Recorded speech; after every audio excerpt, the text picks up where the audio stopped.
স্বাধীনতার পর দীর্ঘ সময় ধরে জামায়াতে ইসলামী কখনো ছিল জোটের অংশ, কখনো বা রাজনৈতিক চাপে কোণঠাসা।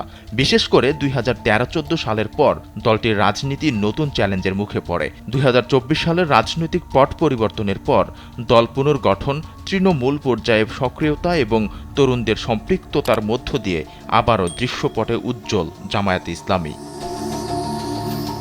ওয়ার্ড থেকে কেন্দ্র পর্যন্ত দলটির বড় শক্তি হিসেবে দেখা হচ্ছে সাংগঠনিক কাঠামো, যা রাজনৈতিক অঙ্গনে বিরোধী দল হওয়ার নতুন সুযোগ তৈরি করেছে। আদর্শভিত্তিক অবস্থান ও সামাজিক কার্যক্রমে ধারাবাহিকতায় দলটির সমর্থন বাড়িয়েছে বলে মনে করছেন নেতাকর্মীরা। তবে অতীতের বিতর্ক ও ভাবমূর্তির প্রশ্ন এখনও বড় চ্যালেঞ্জ জামায়াতের জন্য। জাতীয় রাজনীতিতে টেকসই অবস্থান করতে হলে দেখাতে হবে অন্তর্ভুক্তিমূলক ও বাস্তবমুখী কর্মসূচি। জামায়াতে ইসলামীর শিকড় উপমহাদেশের রাজনৈতিক ইসলামী আন্দোলনে।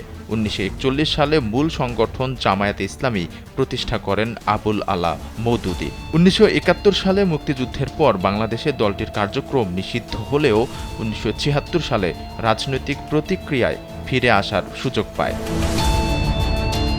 1991 সালের নির্বাচনে 18টি আসনে জয় পেয়ে সংসদে যায় জামায়াত। 1996 সালে 3টি এবং 2001 সালে বিএনপির সঙ্গে জোট করে 17 আসন পায় দলটি। জোটের শরিক হিসেবে মন্ত্রী হয় দলটির শীর্ষ 2 নেতা। এছাড়া 2008 সালে নবম জাতীয় সংসদ নির্বাচনে মাত্র 2টি আসন পায় জামায়াত। পরবর্তীতে নানা উত্থান পতনের পর এবারই প্রথম সর্বোচ্চ সাফল্য পেয়েছে জামায়াত। তবে প্রধান বিরোধী শক্তি হিসেবে কেবলই ক্ষণিকের উত্থান, নাকি দীর্ঘমেয়াদে রাজনৈতিক পুনর্বিন্যাসের সূচনা দলটির? সময়ই দিবে সেই উত্তর।